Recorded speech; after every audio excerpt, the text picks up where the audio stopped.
You remember what it was like in school. It was boring. You sat in class, memorized as much as you could, and tried to pass a test at the end. But is that good enough? These days, school can be more interesting and effective by focusing students on work that matters. This is project-based learning explained. Most adults live in a world of projects. Whether it's a job assignment, home improvement, or planning a wedding, we need to actively solve problems. But unfortunately, schoolwork looks more like this than this. Let's take a look at this project-based world. Meet Claire. She was recently presented with a challenge. Her company, Super Suds, makes soap, and it was up to her to find the most earth-friendly way to produce it in the future. Her boss gave her a budget and a few requirements, and it was up to her to come up with a solution. She organized and managed a team who researched the options and created materials summarizing the issues. Claire's team asked for feedback and presented their findings to the boss. Claire came out of the project looking like a rock star, and she learned a lot about green products.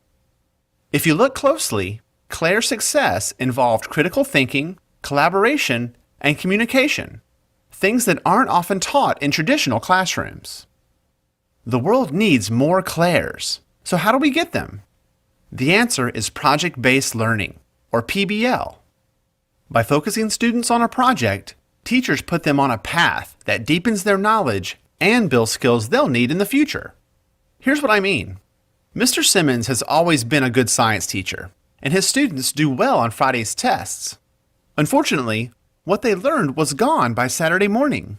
That wasn't good enough for him. Soon he learned about project-based learning and decided to give it a shot.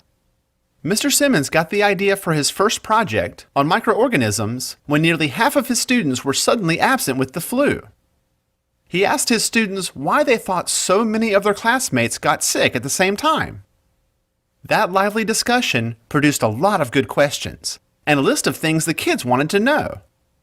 Mr. Simmons then announced their project was to help elementary school kids understand how can we not get sick.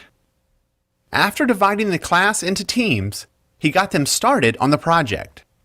It was up to the students to ask questions, research, collaborate, give each other feedback, and figure out the best ways to make their points clear to children. One team chose to make an educational video on the connection between hand washing and avoiding the flu. Another chose to create posters to show how viruses spread. The project teams showed off their final work to an enthusiastic audience of parents and their children at a nearby elementary school. Sitting in the front row was our good friend and local rock star Claire, who saw a bit of herself in the students. It was clear that the project was a success for the students, the audience, and Mr. Simmons. His students practiced critical thinking, collaboration, and communication. The project wasn't about memorization, but learning in depth about viruses and how to prevent spreading disease, a lesson they will never forget. At the end of the presentation, Claire introduced herself to the students and told them that they were rock stars and that the world needs more people who can think like them. To learn more about project-based learning, go to BIE.org.